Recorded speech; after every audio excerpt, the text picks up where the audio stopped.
so now we're going to look at internal buffers. This one's going to be a little trickier because your layout is a little different, though we might ultimately change that. But so I'm going to unlock the helping layer again because I want to make boxes around each of the sections.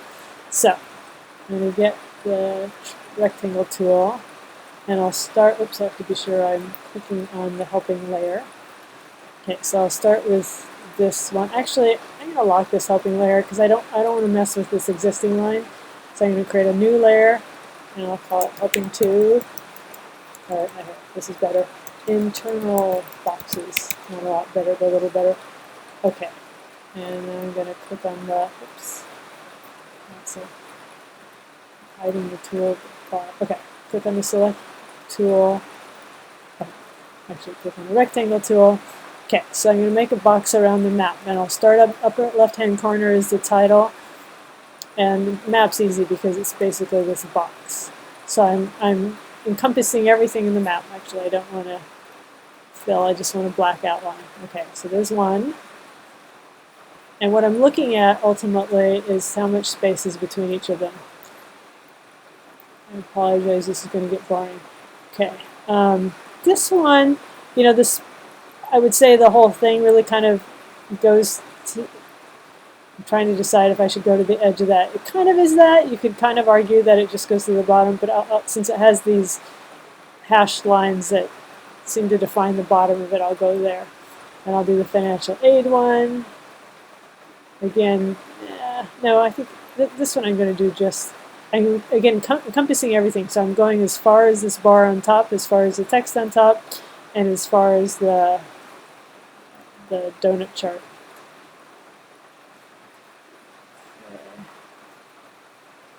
There's that one, there's this one. See, I'm encompassing all of it, and this is giving me a sense of this layout and the buffers that are in between every display. Okay, here I'm trying to decide now, do I just go to the bottom of this, or do I go to the bottom of the dash layer? I guess to be consistent with what I did before. Oh, but this is interesting because that extends slightly below the dashed layer. And you know, me saying this is interesting, this is the kind of thing, at least me, maybe a more sophisticated designer would be able to see this without doing an exercise like this. But I find I learn a lot by doing this that I don't notice just by looking. Okay, so here I'm going to the, again, the edges of the line and the bottom of the circle. And it's really clear where each section is. Shoot, I think my computer just froze. Oops. I know what I did. Back to drawing boxes. My computer's been freezing a lot, so I'm always paranoid that's what's happened. Okay, one more box. Fun facts. Yeah. And yeah, I'm kind of thinking, well, is this 3? But no, it's pretty clear in this infographic that each section is defined by a subtitle. Okay, so now I'm going to, I made the layer with the background visible, so now we can just see what this outline looks like. And what I'm noticing just by eyeballing it is that it looks like the space between the displays is really very consistent. Here's kind of an exception, and I don't know if they might be slightly different, but like this looks a little wider than that. But basic is very consistent. This, you know, look, these are all the same across the bottom. For some reason, this one is not as low, but these are all the same across the top.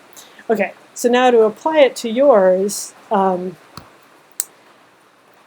you have a different layout. Ideally, we would work toward the same layout, but I'm not going to worry about that at the moment. Right now, I'm just going to worry that I'm just going to make sure there's the same size of buffer between all of the displays. Okay, so how will we do that? I think I'm going to do this. I'm going to draw a bar that's the size of that buffer. In fact, I'll hide your work again so it's a little clearer. See how I'm making it touch the top. Okay, I'm going to make this a little more clear by giving it a color. Okay, I made a yellow bar. Cancel. Just wanted the select tool. Okay, a yellow bar that there, you can see that there's extra margins above these, but I'm going to the lowest one. So there's at least this much space between all of the horizontal displays. Actually, there's usually quite a bit more. I don't know why. That was an exception, so I'm going to kind of ignore that. I'm going to make this a little bigger so it's more the average. But that's good to know, too. There was this one time when the artist thought it was okay. And I'm going to, actually, let's look at that quickly, because it's notable that that's happening here with something that's very lightweight. So I think the artist felt like visually that it wasn't problematic, that it was going over its line. Okay, now I'm going to make a vertical box, and this one's more straightforward because it really does look like they're virtually all the same width. I'm just going to make it long so I can use it as a tool. Okay, so now I'm going to go to yours, and I'm going to make sure there's that much space between the displays. So what do I mean by that? Let's start with horizontal space. So I want to be sure, oh, I locked that there. I want to be sure there's this much space. I'm looking, right now I'm looking, oh, that one you did right, good, good. Where's the, so I see that indeed we've got just about that much space between